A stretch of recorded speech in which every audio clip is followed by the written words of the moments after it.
my pleasure to welcome you to the Empowered Women Book Club, and especially to inaugurate the series with my mother's memoir, Dr. Djenane Nakhle, who recently published Finding Home from Cairo to New York. Just to kick us off, would you tell us a little bit about your memoir? Yes, my memoir covers my journey starting as a child and young adolescent in Cairo, Egypt.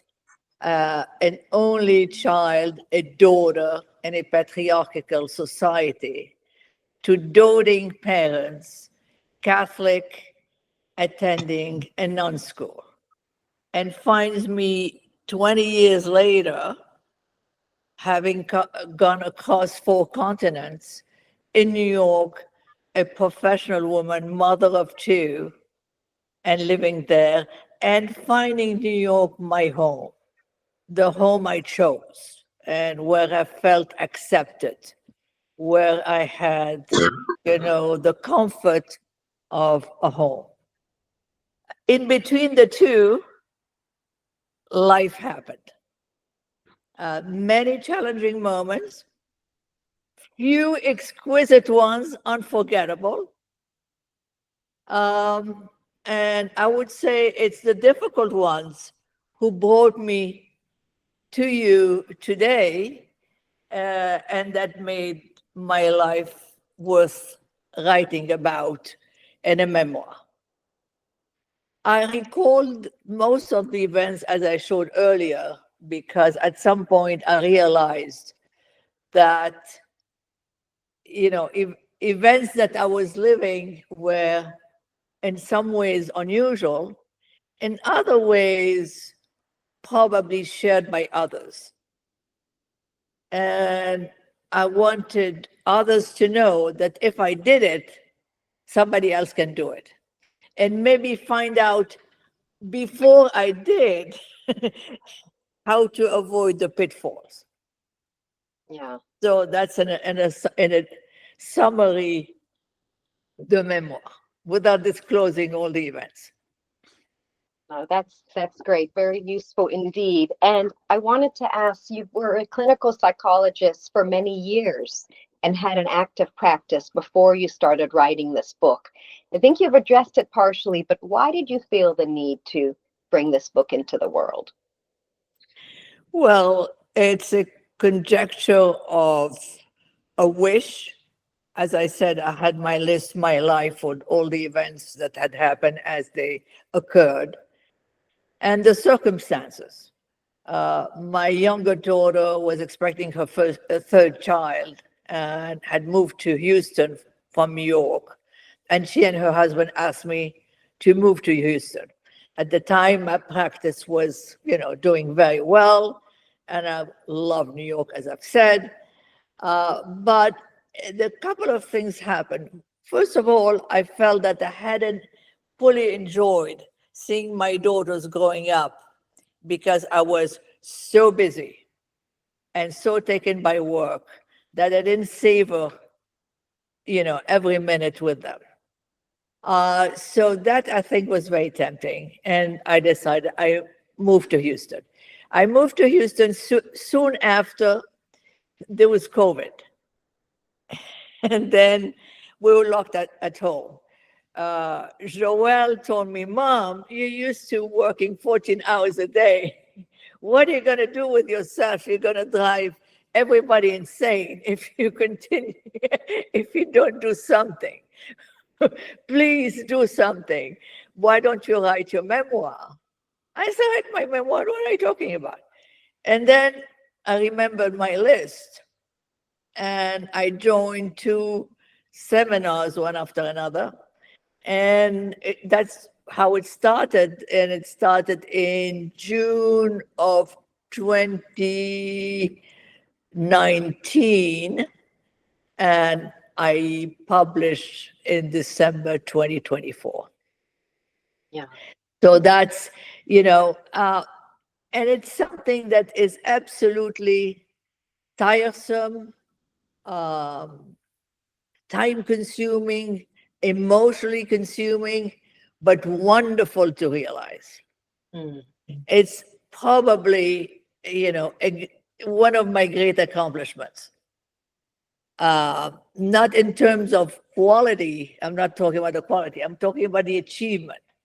It has done the world to me to have it out there physical. It's no longer mental. It's no longer abstract, but it's physical outside of me. I don't carry it anymore. Mm, yeah. What was the hardest part to write?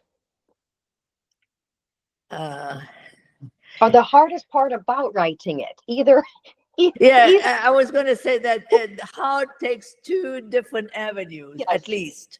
One avenue for me is was writing the hard parts. Mm, I remember there was some parts where I teared as much as when the events occurred. The other part was being fair in my writing. mm, I didn't want to omit important events. I wanted to be balanced. I want to talk about my shortcomings as well as what I had suffered from. hmm. I wanted that when I was relating difficult moments, that I wanted the events to speak for themselves. I didn't want my language to become negative. I could talk about my feelings, my sadness when the events occurred, but I didn't want to describe the events in a negative way. And that was one of the most difficult part, or use derogatory terms to speak about someone along the way. And actually, the copy editor had asked her, please be very careful in reading and making sure there's no negative terms related to X, Y, and Z in the story. You asked that of your copy editor. Yes, I asked that of Jennifer, Yeah. and she went over, and I don't think she found many or any. It's definitely a difficult balance to strike. Yes, very difficult. But I wanted the event to speak for themselves. One of the things that I wonder with people who are uprooted from their native countries in ways they couldn't have imagined before the events, I wonder what would your life have been like, do you think, if you had never left Egypt? That's a tough question. I can't even imagine. Yeah. Uh, you know, I have I have a hard time imagining. First of all, my life would have been the only thing I can say much less complex, not to say simple. I might have not come in front of you today to talk about my life. Um, but I think there would have been, I imagine, a certain roots, you know, the sense of continuity. And country would have had a different meaning.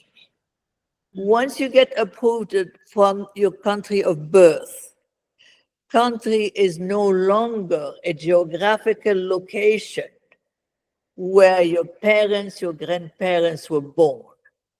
It becomes an abstract concept. Mm. And you have to, find allegiance and grow to like and love a place. I was lucky.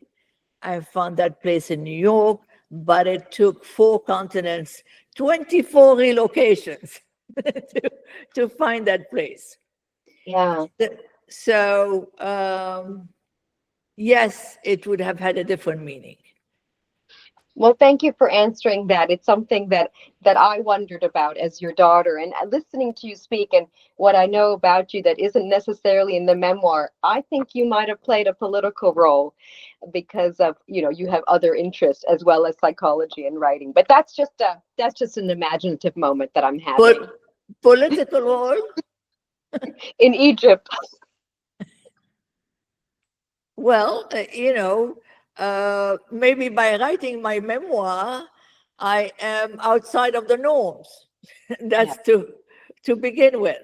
You know, it's not typical for a woman. I would say even today, women in Egypt have been in politics even in the 1920s. Okay, Yeah. but to write a memoir, and I think I've been as frank and open as possible, um, is not typical. Yeah. Yeah. I'm not sure, but I would have been in politics if I had a different skin. Mhm. You know, to Yeah. be a politician, you have to have a thick skin. I have a thick skin in resilience, but I don't have a thick skin as in politics. I can't fake. I can mute. I can keep my chin up, but I can't fake. So, what, if anything, would you change about your journey, looking back upon it? The spontaneous answer to a question that I've been asked over and over again, how come did I stay? And my spontaneous answer would be, to your answer is, I should have left 10 months after marriage when I was in Lebanon and Eddie was in the US, and he didn't ask me to join him. Mm. But at each junction, I have an answer why I didn't do it at that time. Yeah. I didn't do it at that time because I felt I had fought my parents, very hard Mhm. for them to accept my marriage. And I didn't have it in me 10 months later to say, I goofed. Yeah. At the time, I didn't have the education I have today. At the time, I didn't want to be financially dependent on them. At the time, Eddie did not have money to give me, or I don't think he would have been willing to give me. So that's why I didn't leave then. And at each junction, I have an answer to that question. And I think in every important decision that we make, there is a decision and there are the circumstances in which the decision is embedded and our self-perception. Mm. It's my self-perception today that has changed. At the time, I was far from thinking or speaking upfront the way I'm speaking today. First of all, Yeah. it was not in the cultural norms and much more. That's a very powerful message for women. So, Yes, thank you for yes, sharing. And you are right that it's a different historical period, different culture. You were talking about the Middle East in at a different time, and yes, but self-esteem and self-perception, what you're talking about, are always things that can hold people back. definitely, definitely. I think uh, one major misperception and misunderstanding that I had, so I'm going to have some water, is that Take your time. I mistook what others did as reflecting who I was. And then gradually I realized, no, it's, it indicates who they are, not who I am. Yeah. And that's, I think, a misperception, misunderstanding that many women do, Yeah. you know? So that I would like to clarify, circle in red. If somebody misbehave, it's not, it's the person. Yeah. It doesn't reflect upon you who's No, receiving no, the words or actions. no. So, have you been surprised by any reader reactions to your story? And if so, what were they? Uh, Well, I was grateful, by the very grateful with the response that people have had. Very, very grateful. In general, people have been very supportive and very encouraging. Two words that keep on showing up are courage and determination. I'm very determined. Until today, I'm very determined. When I want something and if I set myself to do it, I will do it. Courage, it's a question of survival. At some point, I felt that my survival was, determined my behavior. So I had to be courageous. Plus, my father had drilled me with the idea of chin up, tête haute, bite your lower lip and move on. There was no time for, whining or doing When those did he kind of start things. drilling that advice into you? Oh, I was maybe 10, 12, telling me about his own stories and the chin up. So I thought about it and chin up. But by keeping the chin up also, you don't reveal, people are totally unaware of what is going on. Is it necessary that people be aware? It depends who, and depends how. Even very dear close friends of mine up to today who read my book were totally unaware of what had happened. So there's always a plus and a minus. And it's a combination of both.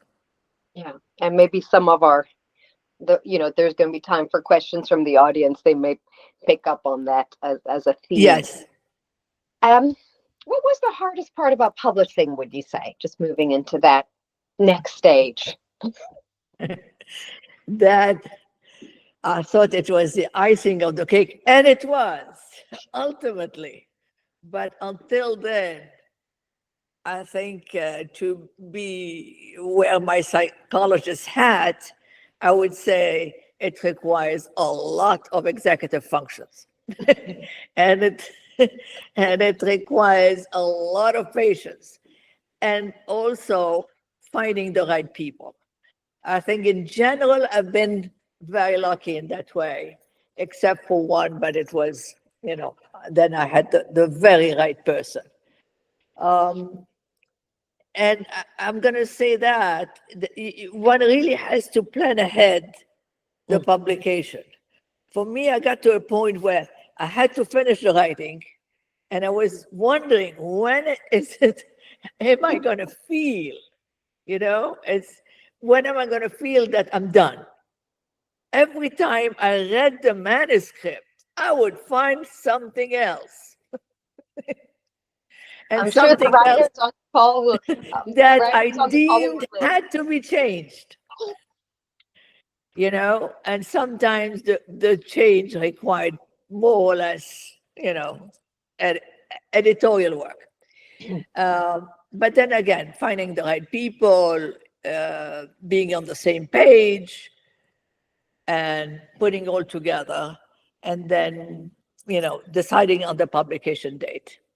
And at that point, there was no more day to be spent before publication. I had to do it. Yeah, I can understand that. So, my last question for you today, before we open it up to the group, is what would you recommend to other people who might be interested in writing their own memoirs, or indeed who are writing their own memoirs? Be passionate about what you're writing. Believe in it. Writing with that tone, that determined tone, I want to do this. I believe I need to do this. Don't sugarcoat stuff. It comes across as bland. Be yourself, you know? And it's long. It's very long, with very long days. Some of them unproductive days, miserable days. you know, Yep. uh, I remember a writer saying, there are days where my basket is full of torn paper. And I had those days, of course. Yeah.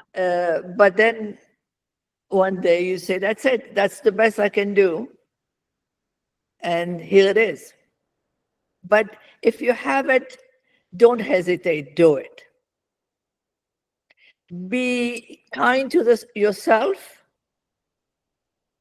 and be fair to others.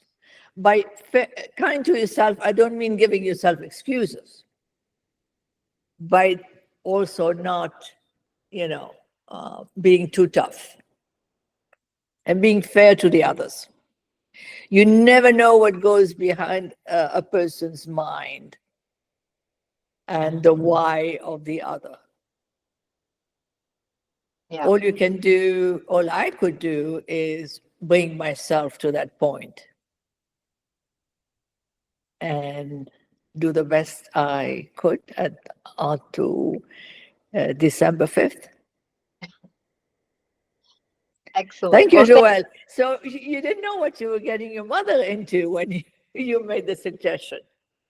well, I hoped that we were going on this path together and we would both Yeah. have books at the end. So it is really a wonderful feeling. And I must say, as many of you know, I was really, really happy for my mother when she published, not only because she published, but also because, we published within a year of each other. And I know, how tough it is. So if you enjoyed this book, Yeah. please do review it on Amazon and Goodreads.